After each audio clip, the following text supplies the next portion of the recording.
Selamat datang di Saling Sapa Gagasan. Hari ini kita akan membongkar sebuah paradoks. Di satu sisi ada seorang Brian Armstrong, seorang introvert yang dia sendiri mengaku canggung secara sosial, lebih nyaman berhadapan dengan kode komputer daripada manusia. Di sisi lain, kita punya Brian Armstrong yang sama, pendiri dan CEO Coinbase, sebuah perusahaan kripto bernilai puluhan miliar dolar yang beroperasi di industri yang sangat bergantung pada kepercayaan publik. Benar banget. Kisahnya itu kan penuh dengan kegagalan awal, keraguan diri, tapi juga ketekunan yang luar biasa. Nah ini membawa kita pada satu pertanyaan fundamental yang menurut saya menarik banget. Pertanyaan sentral kita hari ini adalah, apa sebetulnya mesin penggerak di balik suksesan seorang Brian Armstrong? Apakah semua ini, ya katakanlah, lahir dari kepribadiannya yang ulik? Seorang introvert yang menemukan misinya di dunia teknologi? Dan ya, itulah posisi saya. Berdasarkan wawancaranya, saya melihat kesuksesannya itu berakar kuat pada cetak biru kepribadiannya. Dorongan internalnya itu adalah sumber utama dari segalanya. Sementara saya melihatnya dari sudut pandang yang agak berbeda. Menurut saya, kepribadian itu hanya titik awal. Faktor penentunya adalah serangkaian keputusan strategis yang dingin, kemampuannya beradaptasi secara brutal saat gagal, dan bagaimana ia secara sadar menempatkan dirinya di lingkungan yang tepat pada waktu yang tepat. Baiklah kalau begitu, mari kita mulai dari awal. Bagi saya, ya untuk memahami Armstrong, kita harus lihat siapa dia sejak kecil. Dia sendiri yang bilang kalau dia itu nggak jago bersosialisasi. Pelariannya ya dunia komputer. Teknologi jadi semacam jembatan buat dia untuk bisa memberi dampak ke dunia tanpa harus jadi pusat perhatian. Ada satu momen kunci waktu SMA, dia bikin situs web untuk bisnis lokal.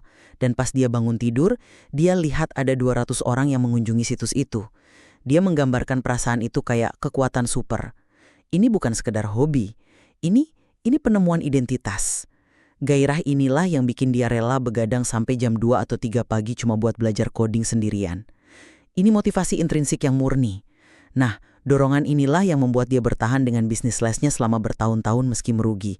Dan yang bikin dia tetap teguh sama visi kripto ketika semua teman pintarnya bilang itu ide bodoh atau penipuan. Misinya tentang kebebasan ekonomi itu bukan sekedar slogan, itu sesuatu yang personal banget buat dia. Saya paham argumen soal gairah dari dalam itu. Tapi saya mau menantang narasi itu sedikit. Gimana Anda menjelaskan keputusannya yang sangat terukur untuk mengambil dua jurusan sekaligus, ilmu komputer dan ekonomi? Itu kan bukan keputusan yang diambil oleh seseorang yang cuma ngikutin hasrat codingnya. Itu kedengarannya kayak sebuah strategi jangka panjang. Dia secara sadar membangun fondasi di persimpangan antara teknologi dan keuangan, jauh sebelum Coinbase ada dalam bayangannya. Dan kalau kita bicara soal bisnis pertamanya, perusahaan bimbingan belajar itu, bukankah itu justru contoh sempurna dari argumen saya? Bisnis itu baru berhasil setelah dia secara pragmatis mengubah total model bisnisnya. Awalnya, dia maksa semua pembayaran harus lewat situsnya. Dan itu gagal total. Dia kemudian sadar, beradaptasi, dan beralih ke model direktori berbayar yang lebih simpel. Itu bukan ketekunan buta itu. Itu pelajaran bisnis yang dipetik dari kegagalan. Bahkan, keputusannya pindah ke Silicon Valley itu sangat terencana. Dia nggak pindah karena firasat. Dia pindah setelah baca buku The Dip, karya Seth Godin, sebuah buku tentang kapan harus bertahan dan kapan harus menyerah. Dia secara sistematis mengeliminasi semua hal lain dalam hidupnya, investasi properti, hobi lain, untuk fokus pada satu tujuan, jadi pengusaha teknologi. Itu adalah langkah catur yang diperhitungkan, bukan luapan gairah. Tapi sebentar, bukankah ketekunan untuk tetap berada di permainan selama itu yang memberinya kesempatan untuk beradaptasi? Dia menjalankan bisnis les itu selama hampir 8 tahun. Kebanyakan orang udah nyerah di tahun kedua. Ketekunannya itulah yang memberikannya waktu untuk belajar dan akhirnya nemuin model yang tepat. Hal yang persis sama terjadi di Coinbase. Coba kita lihat masa-masa suram kripto, sekitar tahun 2015-2016. Harga Bitcoin anjlok, media bilang udah mati, dan banyak banget perusahaan kripto lain yang nyerah. Mereka banting setir, mulai bikin perangkat lunak untuk bank-bank besar, karena disitulah uangnya berada. Itu kan langkah yang logis secara bisnis. Tapi Armstrong menolaknya mentah-mentah. Dia bilang misinya adalah tentang kebebasan ekonomi, tentang desentralisasi, bukan jadi pemasok teknologi untuk sistem yang justru ingin dia ganggu. Dia bahkan sampai bilang kalau Coinbase harus jadi perusahaan perangkat lunak untuk bank, lebih baik dia tutup aja dan balikin uang investor. Ini bukan keputusan strategis yang dingin, ini adalah keputusan yang didasari keyakinan personal yang mendalam. Itu murni keteguhan hati. Cana. Ingat versi pertama Coinbase. Itu cuma dompet Bitcoin yang di-host. Produk itu gagal menarik pengguna. Orang-orang daftar tapi nggak pernah balik lagi. Nah, disinilah peran Y Combinator, inkubator startup paling bergengsi di Silicon Valley, jadi penting banget. Mereka punya satu mantra utama, bicaralah dengan pelangganmu. Armstrong yang introvert ini harus maksa dirinya ngangkat telepon dan nelpon para pengguna awal satu persatu. Dan apa yang dia temukan? Masalahnya simple, mereka nggak punya Bitcoin untuk dimasukin ke dompet. Mereka nggak bawa cara belinya. Momen ahanya adalah ketika dia sadar bahwa dia harus membangun jembatan ke dunia keuangan tradisional. Jadi, dia nambahin satu tombol beli yang sederhana. Dan itulah titik baliknya. Itu contoh klasik adaptasi produk berdasarkan kebutuhan pasar. Jadi, ya, dia setia pada misinya, tapi dia sangat fleksibel pada caranya. Ketekunannya hanya berharga karena dia mau dengerin pasar dan beradaptasi. Oke, saya akui adaptasi itu penting. Tapi dari mana datangnya energi untuk terus mencoba, nelpon pelanggan, dan bangun versi produk berikutnya setelah gagal? Semuanya kembali ke sumbernya, dorongan internal. Hasrat untuk memberi dampak itu udah ada jauh sebelum dia punya strategi bisnis yang matang, bahkan sebelum dia tahu apa itu Y Combinator. Dia belajar coding sendiri di kamarnya sampai larut malam bukan karena ada mentor bisnis yang nyuruh dia. Api itu murni dari dalam, lingkungan, strategi, itu semua adalah alat yang dia gunakan. Tapi apinya, sumber energinya, itu berasal dari dalam dirinya, dari kebutuhannya untuk membuktikan diri dan memberi dampak melalui teknologi. Tanpa api itu, nggak akan ada bahan bakar untuk melakukan semua adaptasi yang Anda sebutkan tadi. Saya setuju apinya dari dalam, tapi api butuh oksigen untuk menyala. Dan oksigen bagi Armstrong adalah lingkungannya yang sangat mendukung. Kita nggak bisa mengabaikan faktor ini. Dia sendiri mengakui hak istimewa yang dimilikinya. Dia punya orang tua yang mendukung, punya komputer di rumah sejak dini karena ibunya kerja di IBM. Itu kan bukan hal yang umum di masa itu. Terus ada jaring pengaman unik dari ekosistem Silicon Valley, di mana kegagalan itu dianggap lencana kehormatan, bukan aib yang memalukan. Ini secara drastis mengurangi risiko psikologis dan finansial untuk mencoba dan gagal. Tapi ada satu faktor eksternal yang menurut saya paling krusial. Perjalanannya selama setahun di Buenos Aires, Argentina. Di sana dia nggak cuma baca tentang inflasi di buku teks ekonomi, dia lihat dengan mata kepala sendiri. Dia lihat harga-harga di menu restoran ditempeli stiker baru setiap minggu karena nilainya terus berubah. Dia lihat langsung gimana sistem keuangan yang nggak stabil bisa menghancurkan hidup orang-orang. Pengalaman itu mengubah Bitcoin dari sekedar ide teknologi yang menarik jadi solusi yang mendesak untuk masalah nyata di dunia. Jadi faktor-faktor eksternal ini bukan sekedar alat, mereka adalah fondasi yang membentuk peluang sekaligus orchestratif, ya perspektif dunianya. Itu poin yang valid. Pengalaman di Argentina jelas membentuk misinya. Tapi mari kita gali lebih dalam lagi, kelatisan psikologis yang paling mendasar.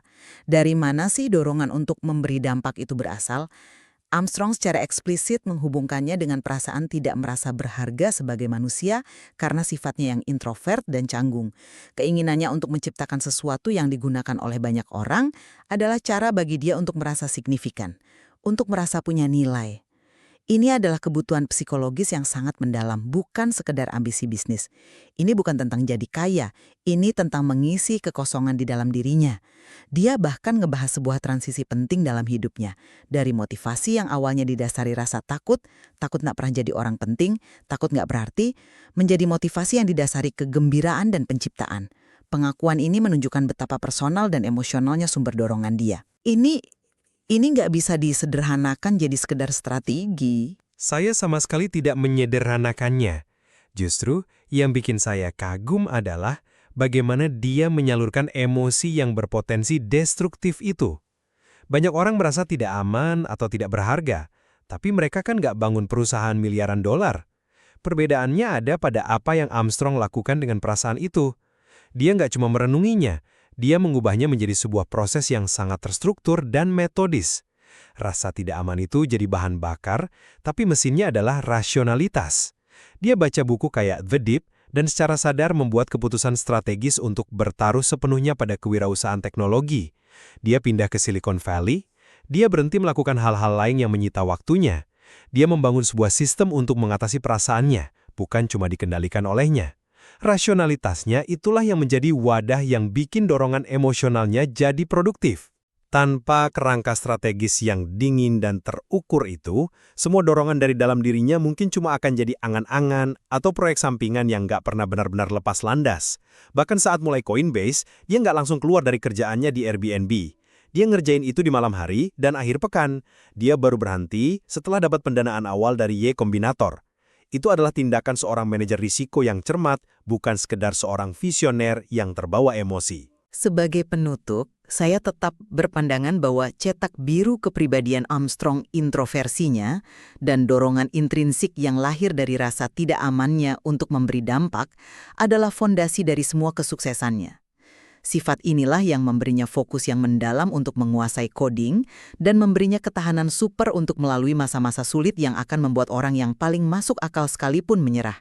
Ketika semua temannya yang pintar di bidang teknologi bilang Bitcoin itu penipuan atau mainan orang aneh, ya, keyakinan internalnya lah yang membuatnya terus berjalan. Di sisi lain, saya berpendapat bahwa meskipun kepribadiannya adalah titik awal, kesuksesannya lebih bisa dijelaskan melalui kapasitasnya yang luar biasa untuk analisis rasional, adaptasi strategis saat dihadapkan pada kegagalan, dan keputusannya yang sangat disengaja untuk menempatkan dirinya di dalam lingkungan yang paling menguntungkan.